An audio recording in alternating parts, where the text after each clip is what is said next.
Hello everyone and welcome again in economics online class YouTube channel. आज की video में हम हरियाणा बोर्ड की कक्षा 12 अर्थशास्त्र के प्रैक्टिस पेपर कोड ए के सॉल्यूशन के बारे में बात करेंगे। तो चलिए आज का वीडियो है वो शुरू करते हैं। तो प्यारे विद्यार्थियों, आज की वीडियो में हम हरियाणा बोर्ड कक्षा 12 के प्रैक्टिस पेपर 2022-23 कोड ए के सॉल्यूशन के बारे में बात करेंगे। चलिए अपना वीडियो है वो शुरू करते हैं। ये जो पेपर है हमारा 80 नंबर का होगा। तो इसका ये जो डिज़ाइन है, हमारा जो फाइनल पेपर है वो इसी डिज़ाइन के अनुसार, इसी ब्लूप्रिंट के अनुसार आएगा। तो इस पेपर का सॉल्यूशन करने के साथ साथ हम जो हमारे फाइनल एग्जाम हो गए उसके लिए प्रैक्टिस भी कर रहे हैं। तो हमारे इस पेपर में कुल 19 प्रश्न आएंगे, जिनको हमने 4 भागों ABCD में विभाजित किया है। तो जो हमारा पार्ट ए है वो हमारा MCQ टाइप का है। तो चलिए सबसे पहले सेक्शन ए खंड का ऑब्जेक्टिव टाइप क्वेश्चन आंसर से शुरू करते हैं। तो पहले भाग में हमारे पास एक एक नंबर के 16 MCQ ट्रू फॉल्स आदि के प्रश्न आएंगे, जो हमें 16 अंक दे के जाएगा। तो हमारा पहला प्रश्न है, गिफन वस्तुओं का मांग वक्र का ढलान होता है, क्या ये धनात्मक होता है, ऋणात्मक होता है, OX के समानांतर होता है या OYX के समानांतर होता है। तो इसका सही जवाब है, गिफन वस्तुओं का मांग वक्र का जो ढलान है वो धनात्मक होता है। तो धनात्मक से हमारा अभिप्राय ये इस प्रकार से होता है। आमतौर पर हमारा जो मांग वक्र है वो ऋणात्मक होता है। सामान्य वस्तुओं का जो मांग वक्र DD है वो ऋणात्मक होता है, जबकि गिफन वस्तुओं का मांग वक्र है वो धनात्मक होता है, यानी ऊपर की ओर बढ़ता हुआ होता है। आगे बढ़ते हैं। दूसरा क्वेश्चन है हमारा, उत्पादन स्तर शून्य होने पर स्थिर लागत होती है। तो स्थिर लागत क्या होती है कि जो उत्पादन चाहे घटे या बढ़े या शून्य हो वो उतनी ही रहे। तो स्थिर लागत हमेशा धनात्मक होती है। तो इसका उत्तर है हमारा A पॉजिटिव। आगे बढ़ते हैं। क्वेश्चन नंबर 3 है हमारा, किस बाजार में विक्रय लागत महत्वपूर्ण होती है। भाई किस बाजार में सबसे विक्रय लागतें होती है? तो पूर्ण प्रतियोगिता में विक्रय लागतें नहीं होती। एकाधिकार में केवल एकमात्र विक्रेता होता है, इसलिए उसे विक्रय लागत या एडवर्टाइजमेंट करने की जरूरत नहीं होती। तो इसका हमारा सही जवाब है ऑप्शन सी या ऑप्शन ग, अपूर्ण प्रतियोगिता। तो इसमें हमारे 2 बाजार आते हैं, एकाधिकारी प्रतियोगिता और अल्पाधिकार। इन दोनों ही बाजारों में हमारी विक्रय लागतें होती हैं। आगे बढ़ते हैं। क्वेश्चन नंबर 4 है हमारा, निम्न में से कौन सा अप्रत्यक्ष कर है? प्रत्यक्ष कर वो कर होते हैं जो जिन पर जो कर का दायित्व होता है उन्हें ही पे करना पड़ता है, जबकि अप्रत्यक्ष कर में कर का भार दूसरे व्यक्ति पर टाला जा सकता है। तो इसका सही जवाब है हमारा एक्साइज ड्यूटी या उत्पाद कर, वो एक अप्रत्यक्ष कर है। उत्पाद कर उत्पादन पर लगाया जाता है, तो इसे उत्पादक क्या करते हैं, कीमत में जोड़कर उपभोक्ता से वसूल करते हैं। तो इस सवाल का सही जवाब है ऑप्शन सी उत्पाद कर। 5वें क्वेश्चन की तरफ बढ़ते हैं।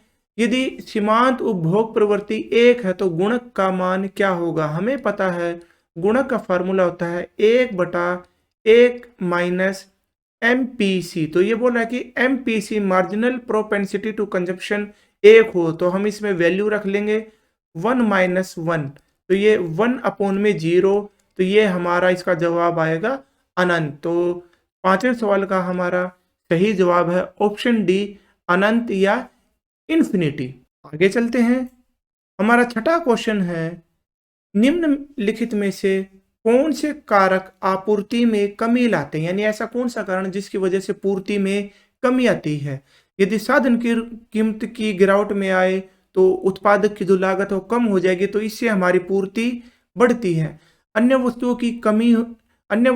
की कीमतों में कमी होने पर भी उत्पादक अपनी वस्तु की पूर्ति बढ़ा देते हैं, जबकि उत्पाद शुल्क में वृद्धि होने से उत्पादक की जो लागत है वो बढ़ जाती है।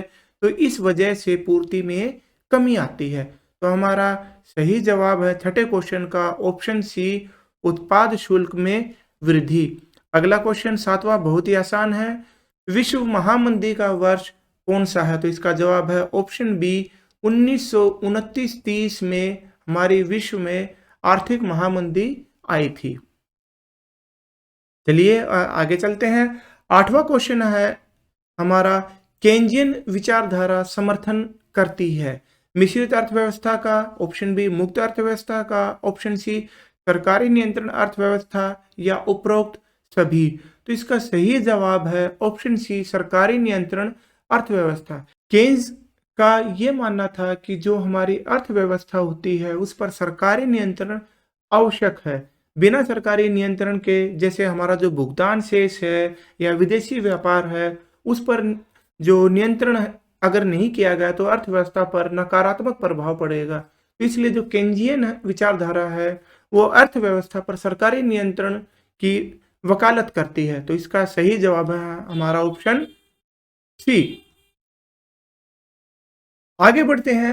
आगे हमारे क्वेश्चन है, ट्रू फॉल्स के दो उदासीनता वक्र एक दूसरे को काट सकते हैं। ये हमारा गलत है। दो उदासीनता वक्र न तो एक दूसरे को छू सकते हैं न एक दूसरे को काट सकते हैं। साथ ही उदासीनता वक्र न तो ओ एक्स एक्स को छूते हैं न ही ओ वाई एक्स को छूते हैं। 10th क्वेश्चन हमारा, लोच का गुणांक शून्य होता है जब मांग पूरी तरीके से लोचदार होती है। तो ये जो हमारा क्वेश्चन है वो हमारा गलत है। जब लोच का गुणांक शून्य होता है तो मांग पूर्णतया बेलोचदार होती है। कर एक स्वैच्छिक भुगतान है, तो ये भी हमारा जवाब है वो गलत होगा। कर एक अनिवार्य भुगतान होते हैं, ये हमें पे करने ही पड़ेंगे। ये हमारी इच्छा नहीं होती कि भाई इच्छा हुई तो कर दिए, इच्छा हुई तो नहीं किए। आगे है हमारा 12वां क्वेश्चन, अवधि जितनी लंबी होगी मांग की लोच उतनी ही कम होगी। ये स्टेटमेंट भी हमारा गलत है। समय की अवधि जितनी ज्यादा होती है मांग की लोच उतनी ही ज्यादा लोचदार होती है। हमारा 13वां क्वेश्चन है, घरेलू आय में वस्तु और सेवाओं के शुद्ध निर्यात को शामिल किया जाता है। जब हम बात घरेलू आय की कर रहे हैं, जबकि शुद्ध निर्यात है हमारी एनफिया का पार्ट होता है, net factor income from abroad होता है। तो घरेलू आय में वस्तु और सेवाओं को शामिल नहीं किया जाता। तो इस वजह से ये स्टेटमेंट भी हमारी गलत हो जाती है। आगे बढ़ते हैं हम। 40 क्वेश्चन में, मांग में कमी के मामले में सरकार को घाटे की बजट की नीति अपनानी चाहिए। ये जो कथन है हमारा सही है। जब अर्थव्यवस्था में मांग में कमी हो या कह लो न्यून मांग की स्थिति हो तो सरकार को घाटे की बजट अपनाना चाहिए, अर्थात जो सरकारी व्यय है वो बढ़ाना चाहिए। तो इससे अर्थव्यवस्था में मुद्रा का प्रवाह होगा और जो समग्र मांग है वो हमारी बढ़ेगी। हमारा 15th क्वेश्चन है, एकाधिकार में फर्म और उद्योग के बीच का अंतर गायब हो जाता है। ये स्टेटमेंट है वो हमारी सही है, क्योंकि एकाधिकार में एक ही फर्म को माल बेचने का अधिकार होता है, एक ही फर्म विक्रय करती है, इसलिए वही फर्म होती है, वही उद्योग होती है। तो इसलिए एकाधिकार में फर्म और उद्योग के बीच का अंतर है वो गायब हो जाता है। हमारा 16th और लास्ट MCQ है, समष्टि अर्थशास्त्र वस्तु की कीमत के अध्ययन से संबंधित है। ये हमारा स्टेटमेंट है वो गलत है।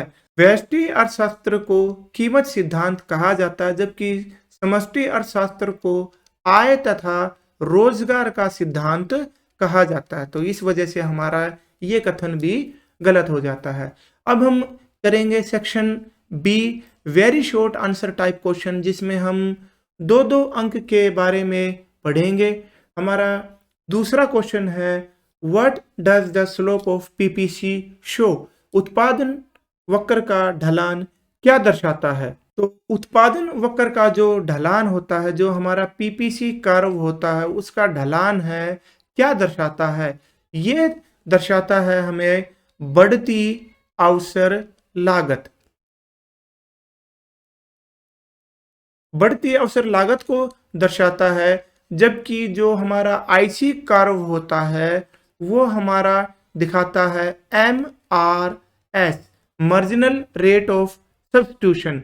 जबकि उत्पादन संभावना वक्र है वो हमारा MRTS को दर्शाता है, जिसे बोला जाता है marginal rate of technical substitution, जिसे सरल भाषा में हम बढ़ती अवसर लागत भी बोल सकते हैं। तीसरा हमारा क्वेश्चन है भुगतान संतुलन के चालू खाते के क्या क्या घटक हैं। तो इसके हमारे 3 घटक होते हैं। एक होता है हमारा दृश्य मदे, जिसमें हम फिजिकल गुड्स यानी वस्तुओं के आयात निर्यात को शामिल करते हैं। दूसरा हमारा होता है अदृश्य मदे, जिसमें हम सेवाओं के आयात निर्यात को शामिल करते हैं। और तीसरा होता है हमारा एक पक्षीय हस्तांतरण, जैसे भी कनाडा में मेरा कोई भाई रहता है, वो जो पैसा भेजता है उसे बोला जाता है एक पक्षीय हस्तांतरण। चौथा हमारा क्वेश्चन है विदेशी विनिमय दर से क्या तात्पर्य है। भी विदेशी विनिमय दर किसे कहते हैं, हमने इसका अर्थ लिखना। तो इसका अर्थ होगा कि एक देश की जो मुद्रा होती है उसको खरीदने के लिए, उसका विनिमय करने के लिए दूसरे देश की मुद्रा की जितनी इकाइयां देनी पड़ती हैं, जितना भुगतान करना पड़ता है, वो कहलाता है विनिमय दर। उदाहरण के लिए हमें $1 लेने के लिए 82 रुपये के आसपास भुगतान करना पड़ेगा। तो डॉलर और रुपए के बीच में जो विदेशी विनिमय दर है वो 1:82 होगी। हमारा क्वेश्चन 5 है अर्थशास्त्र की दुर्लभता संबंधी परिभाषा दीजिए। तो प्यारे विद्यार्थियों, आप ये हमारी 4 परिभाषा, इन चारों परिभाषा को याद कर लीजिए। पेपर में एक परिभाषा है वो अवश्य ही आ जाती है। तो दुर्लभता संबंधी परिभाषा श्री रॉबिन्स ने दी थी। इन्होंने 1932 में प्रकाशित अपनी पुस्तक एन एशे on the nature and significance of economic science में ये परिभाषा दी थी। इन्होंने कहा था अर्थशास्त्र वह विज्ञान है जो विभिन्न उपयोगों वाले सीमित साधनों तथा उद्देश्यों से संबंध रखने वाले मानवीय व्यवहार का अध्ययन करता है। क्वेश्चन 6 है हमारा भुगतान संतुलन को परिभाषित कीजिए, यानी बैलेंस ऑफ पेमेंट की परिभाषा दीजिए। तो बैलेंस ऑफ पेमेंट क्या होता है? एक देश तथा शेष विश्व, रेस्ट ऑफ वर्ल्ड के बीच में जो लेन देन होते हैं, जो आयात निर्यात होते हैं, उनके लेखे को ही हम भुगतान संतुलन कहते हैं। सरल शब्दों में कहें तो एक देश का अन्य देशों के साथ जो आयात निर्यात होता है उसके विवरण को ही भुगतान संतुलन कहा जाता है। क्वेश्चन 7 है हमारा समरूप उत्पाद से हमारा क्या अभिप्राय है। ये पूर्ण प्रतियोगिता बाजार की एक विशेषता है जिसमें समरूप उत्पाद या समरूप वस्तुएं होती हैं। समरूप उत्पाद से हमारा अभिप्राय है कि उत्पादन की सभी इकाइयां, सभी विक्रेताओं के पास जो इकाइयां बिक्री के लिए आती हैं, वो रंग, वजन, क्वालिटी, खुशबू, मतलब हर तरीके से एक दूसरे के बराबर होती है और उपभोक्ता को किसी वस्तु को पसंद करने या ना पसंद करने का कोई कारण नहीं होता है। आगे बढ़ते हैं। क्वेश्चन नंबर 8 है हमारा अल्पाधिकार को परिभाषित कीजिए। अल्पाधिकार क्या होता है? अल्पाधिकार से हमारा अभिप्राय बाजार की ऐसी स्थिति से है जिसमें कुछ बड़े विक्रेता होते हैं तथा अनेकों क्रेता होते हैं। ये जो विक्रेता होते हैं एक दूसरे से बहुत ही ज्यादा अंतर निर्भर करते हैं, अर्थात अपनी कीमत संबंधी नीतियां बनाने के लिए एक दूसरे पर निर्भर करते हैं। उदाहरण के लिए भारत का जो कार बाजार है, ऑटोमोबाइल इंडस्ट्री है, वो एक अल्पाधिकार बाजार का उदाहरण है। इसमें कुछ बड़े ही उत्पादक होते हैं। नए उत्पादकों का बाजार में प्रवेश करना मतलब प्रतिबंध नहीं होता, परंतु काफी कठिन अवश्य होता है क्योंकि इसके लिए बहुत बड़ी मात्रा में पूंजी की आवश्यकता होती है। अल्पाधिकार आपस में मिलकर व्यापार गुट का निर्माण कर सकते हैं। तो ये था हमारा अल्पाधिकार बाजार। आगे बढ़ते हैं। आगे है हमारा section C, short answer type question. इसमें हमें 4 अंक के जो प्रश्न है उनका जवाब देना है। तो चलिए शुरू करते हैं। क्वेश्चन नंबर 9, परिवर्ती लागत की अवधारणा को एक तालिका तथा रेखा चित्र की सहायता से समझाइए। तो सबसे पहले हम डिफाइन करेंगे कि परिवर्ती लागत क्या होती है। इसे परिवर्तनशील लागत भी कहा जाता है। तो परिवर्तनशील लागत क्या होती है? वह लागत जो उत्पादन की मात्रा बढ़ने से बढ़ जाए, उत्पादन की मात्रा घटने से घट जाए और उत्पादन शून्य होने पर जो लागत शून्य हो जाए वो परिवर्ती लागत कहलाती है। उदाहरण के लिए जैसे कच्चे माल की लागत है वो एक परिवर्ती लागत होती है। तो ये जो लागतें हैं ये उत्पादन की मात्रा के आधार पर निर्भर करती हैं। जितना ज़्यादा उत्पादन होगा ये लागतें उतनी ज़्यादा होंगी, उत्पादन कम होगा ये लागतें कम हो जाएंगी। आगे ये बोल रहा है कि एक तालिका की सहायता से ये और रेखा चित्र की सहायता से परिवर्ती लागतों को समझाएं। वास्तव में यदि हम बात करें तो जो हमारी सीमांत लागत मार्जिनल कॉस्ट होती है वही हमारी क्या होती है? परिवर्तनशील लागत कहलाती है। तो इसको हम एक तालिका की सहायता से समझा सकते हैं। इसको हम तालिका बनाएंगे। उत्पादन की मात्रा, उत्पादन की मात्रा को हम दर्शाएंगे 0, 1, 2, 3, 4, 5। इसी तरह हम लगाएंगे परिवर्ती लागत।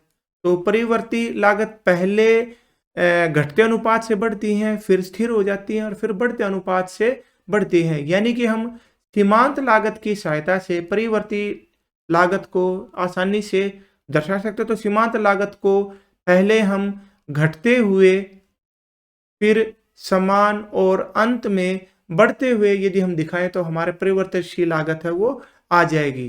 तो ये 10, 18, 24, 30 और 38। तो इस तरीके से हम परिवर्तनशील लागत को सीमांत लागत की सहायता से आसानी से दर्शा सकते हैं। और यदि हमें इसका ग्राफ बनाना हो तो ग्राफ भी हम इसका आसानी से बना सकते हैं। परिवर्तनशील लागत का जो ग्राफ है वो हमारा यू आकार का बनेगा। उसके बाद हमने इस तालिका की और रेखा चित्र की थोड़ी सी व्याख्या करनी है। क्वेश्चन 10 है हमारा, मुद्रा के प्राथमिक कार्यों की व्याख्या कीजिए। मुद्रा के कार्यों को हम मुख्यतः 3 भागों में बांटते हैं। एक होता है हमारा प्राथमिक कार्य, एक होता है हमारा गौण कार्य और एक होते हैं हमारे आकस्मिक कार्य। तो मुद्रा के जो प्राथमिक कार्य हैं वो 2 होते हैं। एक होता है हमारा विनिमय का माध्यम और दूसरा होता है हमारा मूल्य की इकाई। तो इनके बारे में हम वर्णन करके इस क्वेश्चन को हल कर सकते हैं। अगला क्वेश्चन है हमारा, केंद्रीय बैंक के कोई 4 कार्यों की व्याख्या कीजिए। तो हमने 4 कार्यों के बारे में बताना है। तो केंद्रीय बैंक का सबसे मेन कार्य होता है, सबसे मुख्य कार्य होता है नोट जारी करना। इसके अलावा केंद्रीय बैंक है वो सरकार का बैंक होता है। इसके अलावा वो बैंकों का बैंक होता है। अंतिम ऋणदाता होता है।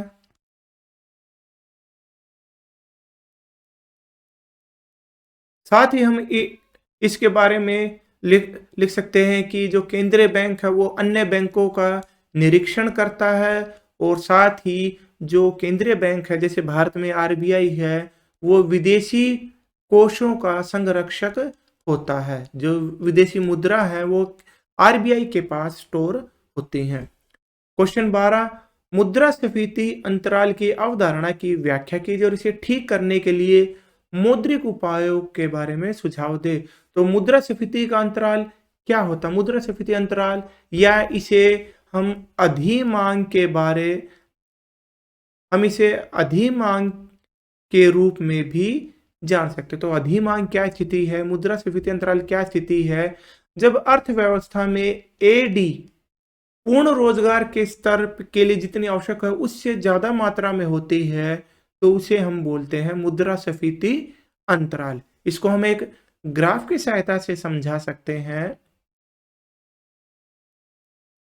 तो ये हमारा एएस कर्व है जो कि पूर्ण रोजगार के स्तर तक ऊपर की तरफ बढ़ता आता था। पूर्ण रोजगार के स्तर के बाद ये ऊपर की ओर बढ़ जाता है। ये है हमारा एएस कार्व, ये हमारा हो गया एडीएफ, यानी कि फुल एम्प्लॉयमेंट, पूर्ण रोजगार स्तर के लिए हमें इतनी मांग की आवश्यकता होती है, परंतु जो वास्तविक मांग है वो इससे ज़्यादा होती है। इसे हम बोल सकते हैं एडी ए एक्चुअल मांग। तो ये जो गैप है, ये जो अंतराल है, इसको नाम दे दिया हमने सी और डी। ये सी से डी तक का जो ये गैप है, जो अंतराल, इसे ही हम बोलते हैं अधिमांग या मुद्रास्फीति अंतराल। अब आगे सवाल में है, इसके ठीक करने के लिए मौद्रिक उपायों के बारे में बात करें तो मौद्रिक उपाय वो होते हैं जो आरबीआई उठाता है। तो मौद्रिक उपायों में हम उन उपायों को शामिल करेंगे जिससे अर्थव्यवस्था में मुद्रा का जो प्रवाह है वो कम हो जाए। तो इसमें हम बोल सकते हैं जैसे सीआरआर को बढ़ा दिया जाए, एसएलआर रेट को बढ़ा दिया जाए, बैंक रेट को भी बढ़ा दिया जाए। इसके अलावा साख की जो राशनिंग है वो की जाए तथा बैंकों को ये बोला जाए कि वो मतलब कम साख का सृजन करें। अगला हमारा क्वेश्चन है, न्यूनतम समर्थन मूल्य क्या होता है, इसका बाजार पर क्या असर होता है। एमएसपी काफ़ी इंपॉर्टेंट टॉपिक है ये।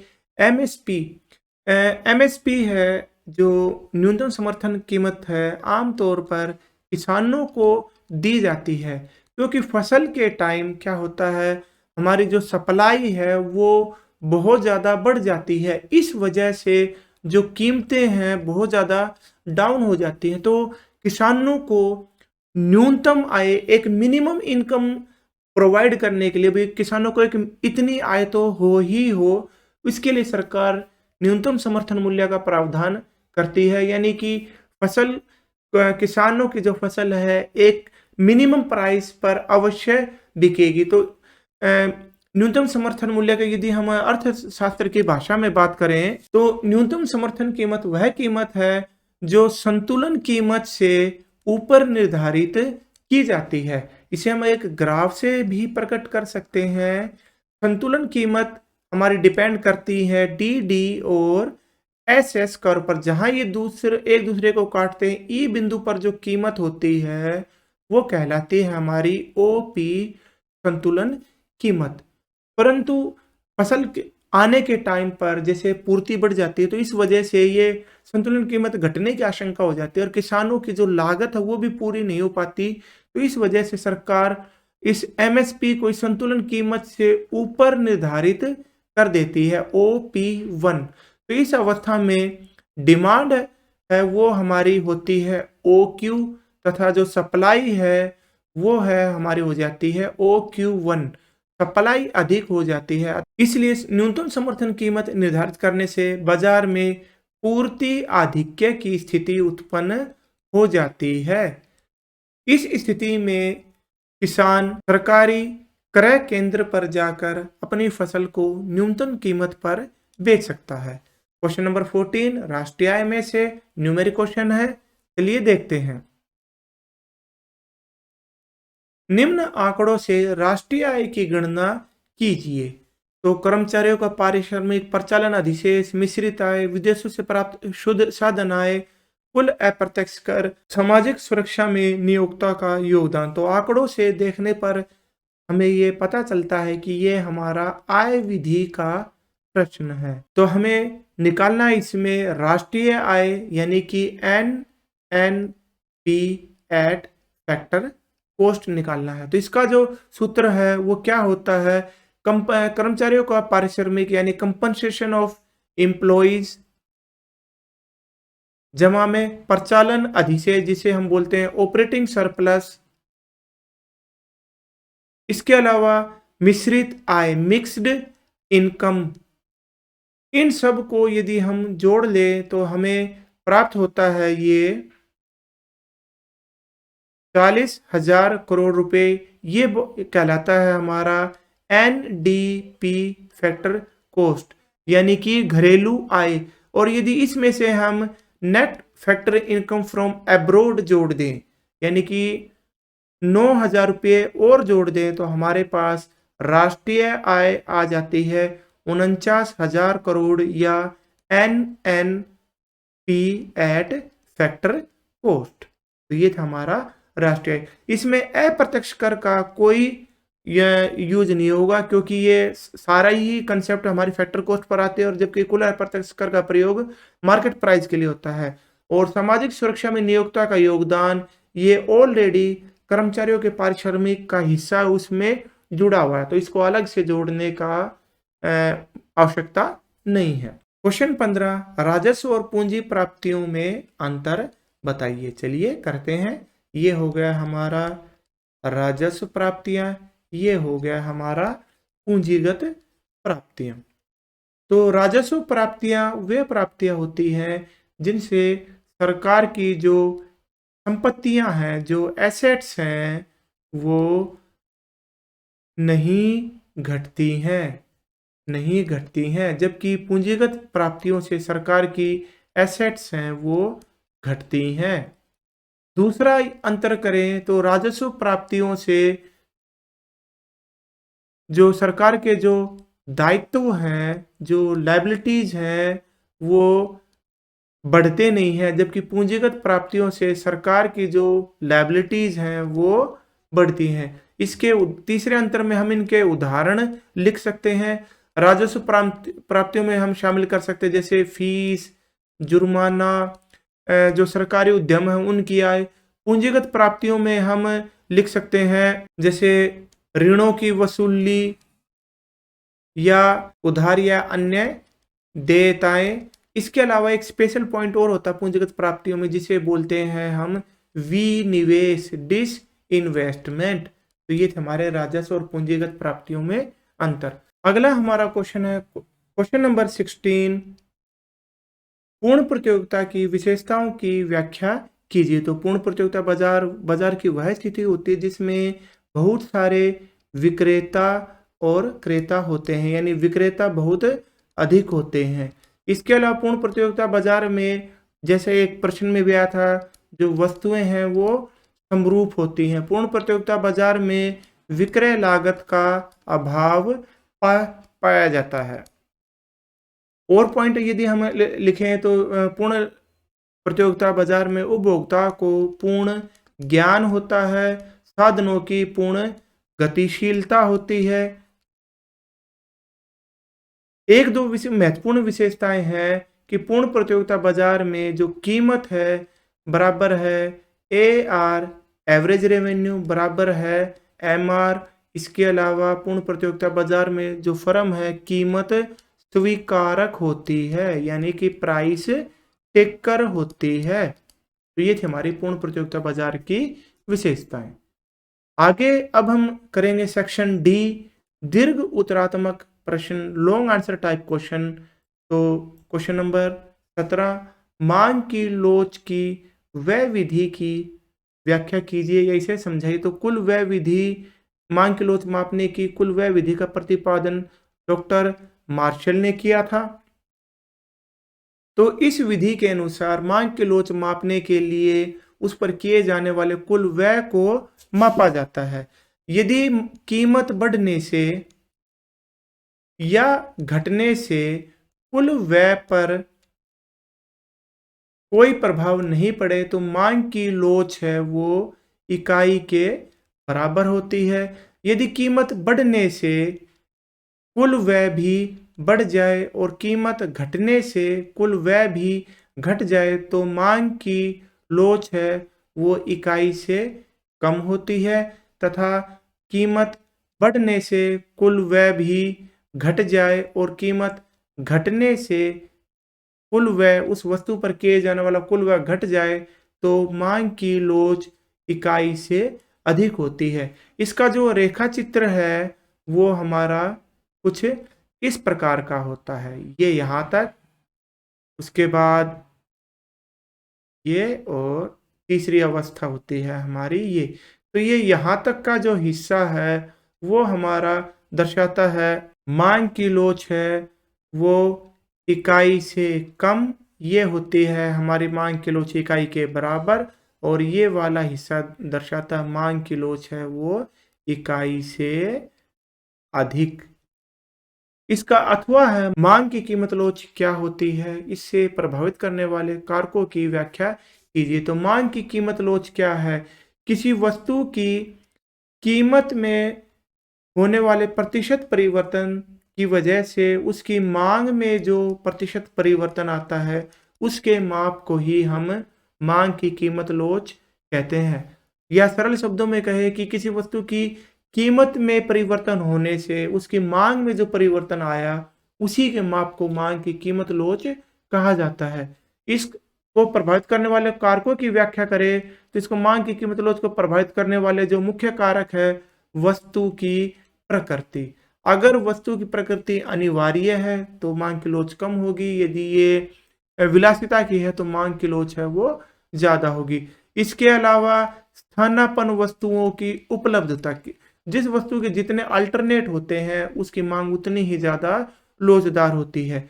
इसके अलावा विभिन्न उपयोग, एक वस्तु के एक से ज्यादा उपयोग हों तो उसकी मांग लोचदार हो जाती है। जैसे बिजली, बिजली को हम कई कामों में प्रयोग कर सकते हैं। और आगे बताना चाहे तो हम कह सकते हैं उपभोक्ता की आय, जो उपभोक्ता की जो आय होती है, जिन उपभोक्ता की आय बहुत अधिक या बहुत कम होती है उनके द्वारा मांग की जाने वाली वस्तुओं की जो लोच वो कम लोचदार होती है, जबकि जो मध्यम वर्ग है उसकी मांग की लोच, कीमत लोच ज्यादा लोचदार होती। एक सबसे महत्वपूर्ण बिंदु है इसमें समय अवधि। ये इससे रिलेटेड एक एमसीक्यू भी था इस प्रश्न में। समय की अवधि जितनी ज्यादा होगी मांग की लोच उतनी ही लोचदार होती जाएगी और समय अवधि कम होने पर मांग बेलोचदार होती है। इसके अलावा एक दो पॉइंट और भी लिख सकते हैं हम। कीमत स्तर, बहुत अधिक सस्ती वस्तुओं की और बहुत अधिक महंगी वस्तुओं की जो मांग की लोच है वो कम लोचदार होती है, जबकि जो मध्यम वर्ग वाली जो वस्तु होती हैं उनकी मांग लोचदार होती है। क्वेश्चन नंबर 18, एकाधिकार और एकाधिकारी प्रतियोगिता बाजार में अंतर स्पष्ट कीजिए। तो एकाधिकार बाजार वह बाजार है जिसमें बाजार में केवल एक विक्रेता पाया जाता है, जबकि एकाधिकारी प्रतियोगिता बाजार की वह स्थिति है जिसमें एक वस्तु के कई विक्रेता होते हैं। उदाहरण के लिए जैसे हम नहाने के साबुन की बात करें तो हमारे पास Patanjali, Lux, Godrej number 1, Dettol, Cinthol, इस तरह के कई हमारे पास उत्पाद हैं। तो ये है हमारा एकाधिकारी प्रतियोगिता बाजार का उदाहरण। इनमें अंतर स्पष्ट कीजिए। तो इनके में जो कुछ एक अंतर है वो है हमारा वस्तुओं की समरूपता। तो एकाधिकारी बाजार में वस्तु समरूप हो भी सकती हैं और नहीं भी, जबकि एकाधिकारी प्रतियोगिता बाजार में वस्तु विभेद अवश्य पाया जाता है। एक जो महत्वपूर्ण अंतर है वो है हमारा विक्रय लागत।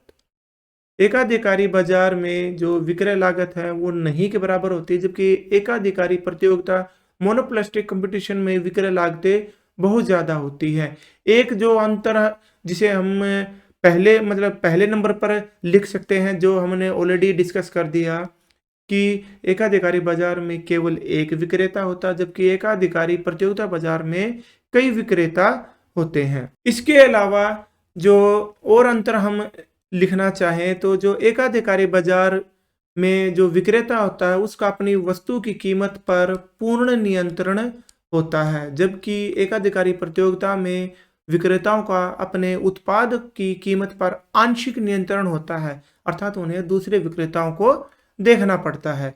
एकाधिकारी बाजार में नई फर्मों के प्रवेश पर प्रतिबंध होता है, यानी नई फर्में प्रवेश नहीं कर सकते, जबकि एकाधिकारी प्रतियोगिता बाजार में नई फर्मों के प्रवेश पर कोई प्रतिबंध नहीं होता है।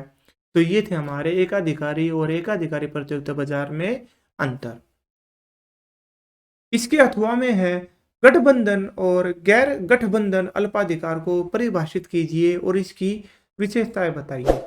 अल्पाधिकार बाजार को जैसा हम पहले ही परिभाषित कर चुके हैं, अल्पाधिकार बाजार की वह स्थिति जिसमें केवल कुछ विक्रेता होते हैं, 3-4 विक्रेता ही होते हैं, और इसमें अल्पाधिकारी बाजार में प्रवेश के लिए फर्मों को बड़ी मात्रा में पूंजी की आवश्यकता होती है, इसलिए नए जो विक्रेताओं का बाजार में प्रवेश करना लगभग असंभव होता है। ऐसा नहीं कि आ नहीं सकते, लेकिन असंभव होता है। तो गठबंधन और गैर गैर गठबंधन अल्पाधिकार क्या होता है? जब ये अल्पाधिकारी जो विक्रेता होता है आपस में मिलकर एक समझौता कर लेते हैं, एक कार्टेल बना लेते हैं, एक व्यापार गुट बना लेते हैं, आपस में एक गठबंधन कर लेते हैं और अपने उत्पादन और कीमत इत्यादि के बारे में समझौता कर लेते हैं, ताकि इनके आपस में कंपटीशन न हो, इनके आपस में प्रतियोगिता न हो, इनका आपस में नुकसान न हो, तो इसे बोला जाता है गठबंधन अल्पाधिकार। इस स्थिति में जो बाजार के जो सबसे बड़ा खिलाड़ी होता है, जो सबसे बड़ी फर्म होती है, वो कीमत नेता का काम करती है और अन्य फर्में उसके द्वारा जो निर्धारित की गई कीमत पर ही अपना उत्पाद बेचती हैं। जबकि गैर गठबंधन अल्पाधिकार में इन अल्पाधिकार विक्रेताओं के बीच में ऐसा कोई समझौता नहीं होता और वो एक दूसरे से गला काट प्रतियोगिता करते हैं। अब बात करते हैं इसकी विशेषता, अल्पाधिकार बाजार की विशेषताएं। तो इसकी मुख्य विशेषता तो होगा जैसे विक्रेताओं की संख्या, इसमें विक्रेताओं की संख्या कुछ होती है, यानी कि 3, 4, 5 ऐसे। इसके अलावा नई फर्मों के प्रवेश पर बाधा होती है। ऐसी बात नहीं कि नई फर्में नहीं आ सकती, परंतु बड़ी मात्रा में पूंजी की आवश्यकता होने की वजह से नई फर्में के प्रवेश पर थोड़ी बाधा होती है। तीसरा, अल्पाधिकारी बाजार में फर्में एक दूसरे पर बहुत अधिक अंतर्निर्भर होती हैं, यानी कि उन्हें अपने प्रोडक्ट का प्राइस वगैरह डिसाइड करने के लिए दूसरी फर्मों की तरफ देखना पड़ता है। इसके अलावा अल्पाधिकारी बाजार में मांग वक्र का जो अनुमान लगाना है वो कठिन है, मांग वक्र का जो अनुमान है वो कठिन होता है। और पांचवा, अल्पाधिकारी बाजार में फर्में मिलकर व्यापार गुट का निर्माण कर सकती है, जिसे इंग्लिश में बोला जाता है कार्टल। क्वेश्चन नंबर 19 और लास्ट क्वेश्चन आज के इस टेस्ट पेपर का, राष्ट्रीय आय की गणना करने के लिए आय विधि की व्याख्या कीजिए और इसकी 2 सावधानियों के बारे में लिखिए। राष्ट्रीय आय को मापने की आय विधि को वर्गीकृत कार्यों के अनुसार या कारक भुगतान विधि के नाम से भी जाना जाता है। कारक भुगतान विधि के नाम से भी जाना जाता है। तो इसकी परिभाषा क्या है? एक लेखा वर्ष में उत्पादन के कारकों को, जो उत्पादन के कारक है हमारे कौन कौन से, लैंड, लेबर, कैपिटल और इंटरप्रेन्योर, हिंदी में इसे बोलते हैं भूमि, श्रम, पूंजी और उद्यमी, यानी उत्पादन के कारकों को जो कारक भुगतान किया जाता है, कारक भुगतान किया जाता है, अर्थात जो भूमि है उसको लगान मिलता है, जो श्रम है उसे वेजेज या मजदूरी मिलती है, कैपिटल को इंटरेस्ट मिलता है और एंटरप्रेन्योर यानी उद्यमी को प्रॉफिट मिलता है। तो इस भुगतान की गणना करके राष्ट्रीय आय का अनुमान लगाया जाता है। तो आय विधि से राष्ट्रीय आय की गणना करने के लिए प्रमुख चरण निम्नलिखित है। सबसे पहला होता है उत्पादन क्षेत्रों की पहचान। इसमें उत्पादन के क्षेत्रों को प्राथमिक, द्वितीयक और तृतीयक क्षेत्रों में बांटा जाता है। दूसरे चरण में हम कारक आय को, जो कारक आय होती है उसका वर्गीकरण किया जाता है। जैसे हम बोल सके हैं, जैसे भूमि को लगान मिलता है, इस तरह सभी कारकों को कारक भुगतान किया जाता है। तो इसमें इसको हम 2 भागों में बांटते हैं। जो श्रम को जो भुगतान किया जाता है, जिसे हम वेजेस या मजदूरी के नाम से जानते हैं, यहाँ पर उसको बोला जाता है कर्मचारियों का पारिश्रमिक या कंपनसेशन ऑफ एम्प्लॉयज, COE। इसके अलावा जो हमारा लगान है, जो इंटरेस्ट है और जो प्रॉफिट है, इसको हम एक नाम से जानते हैं जिसे बोला जाता है ऑपरेटिंग सरप्लस या प्रचालन अधिशेष। और यदि इसको हम विस्तार से करना चाहें तो जैसे इस कर्मचारियों के जो पारिश्रमिक में उनकी नगद मजदूरी, उनका वेतन, किस्म के रूप में वेतन, सामाजिक सुरक्षा में योगदान इत्यादि को शामिल किया जाता है। जबकि प्रचालन अधिशेष में लगान, ब्याज, लाभ में हम शामिल करते हैं लाभांश को, अवितरित लाभ को और निगम कर को। तो इन सब को जोड़कर हमें जो प्राप्त होता है वो होता है हमारा एनडीपी एट फैक्टर कॉस्ट, यानी कि शुद्ध घरेलू उत्पाद साधन लागत पर। इसमें यदि हम NFIA net factor income from abroad जोड़ देते हैं तो हमारे पास आ जाती है एनएनपी फैक्टर कॉस्ट या राष्ट्रीय आय। अब बात करते हैं राष्ट्रीय आय। इस विधि की दो सावधानियां, तो इसमें कुछ एक सावधानियां रख सकते हैं। जो हस्तांतरण आय होती है उसको हम इसमें शामिल नहीं करते। हस्तांतरण आय जैसे वृद्धावस्था पेंशन है, छात्रवृत्ति है इत्यादि को। जो गैर कानूनी आय होती है, स्मगलिंग से, चोरी से, इस जुए से, सट्टेबाजी से, इसमें इस इनकम को शामिल नहीं किया जा सकता। तीसरी जो हमारी जो इसमें जो सावधानियां हैं, जो पुरानी वस्तुओं की जो आय होती है, पुरानी वस्तुओं को बेचने से जो हमारी आय होती है उसको भी इस विधि की में गणना करते समय शामिल नहीं करते। इसके अलावा जो चौथी सावधानी है, जो हमारी वित्तीय संपत्तियां होती हैं, यानी शेयर बॉन्ड की बिक्री से प्राप्त आय को भी इसमें शामिल नहीं किया जा सकता, क्योंकि शेयर और बॉन्ड की वजह से किसी वस्तु या सेवा का निर्माण नहीं होता। तो प्यारे बच्चों, ये था हमारा हरियाणा शिक्षा बोर्ड कक्षा 12 अर्थशास्त्र का जो प्रैक्टिस पेपर है उसका सेट ए।